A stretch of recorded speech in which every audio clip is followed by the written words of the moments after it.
এই তো কিছুদিন আগেও বলা হতো বাংলাদেশ ছোট বড় যে কোনো প্রতিপক্ষকেই যে কোনো পরিস্থিতিতে হারিয়ে দিতে সক্ষম টাইগাররা। তবে পঞ্চপাণ্ডবের পরবর্তী যুগে এসে এখন এমন কথা অনেকটাই হারিয়ে যেতে বসেছে, কারণ নিজেদের পছন্দের ফরম্যাটেই যে বড্ড অচেনা লিটন শান্তরা, একের পর এক হারে ক্লান্ত বাঘেরা। তবে নিজেদের চেনা ফরম্যাটে অচেনা হলেও আবার অচেনা ফরম্যাটে চেনা ছন্দে ফিরেছে লিটনরা।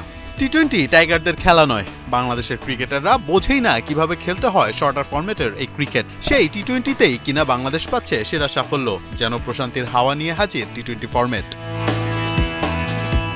ধীরে ধীরে টি-20 ফরম্যাটে জয়ের সংখ্যা বাড়ছে টাইগারদের। প্রতিপক্ষে যেই হোক, তাদের শক্তি সামর্থ্য আর অভিজ্ঞতা যেমনই থাকুক না কেন। 2024 সাল থেকে বাংলাদেশ এখন পর্যন্ত ওয়ানডে ম্যাচ খেলেছে 9টি, যেখানে কিনা জয় শুধুমাত্র 3টি ম্যাচে। অপরদিকে টি-20 ম্যাচও খেলেছে বেশি এবং জয়ও পেয়েছে বেশি। এখন পর্যন্ত 24টি টি-20 ম্যাচ খেলে 12টিতেই জয় বাংলাদেশের। লঙ্কানদের বিপক্ষে এই স্ট্যাট আরও ভালোভাবে পরিষ্কার হয়। টেস্ট হারের পর ভাবা হচ্ছিল ওয়ানডেটা বাংলাদেশ হয়তো জিতবে, কিন্তু কখনোই লঙ্কানদের বিপক্ষে টি-20 সিরিজ না জেতা টাইগাররা যে ছোট ফরম্যাটেই বাজিমাত করবে তা কে ভেবেছিল। তবে হঠাৎ ওয়ানডে ফরম্যাট ছেড়ে টি-20তে ভালো করার মূল কারণ হয়তো ছোট ফরম্যাট। টি-20 একজন কিংবা দুজন ব্যাটার ভালো পারফর্ম করলে বড় রান করা সম্ভব, কিন্তু ওয়ানডেতে খেলতে হয় ডেপথ বুঝে।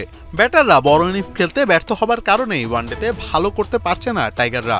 সামনে পাকিস্তানের বিপক্ষে টি-20 সিরিজ, লিটনদের লক্ষ্য থাকবে পাকিস্তানের বিপক্ষেও যেন জয়ের ধারাবাহিকতা বজায় রেখে সিরিজ জেতা যায়।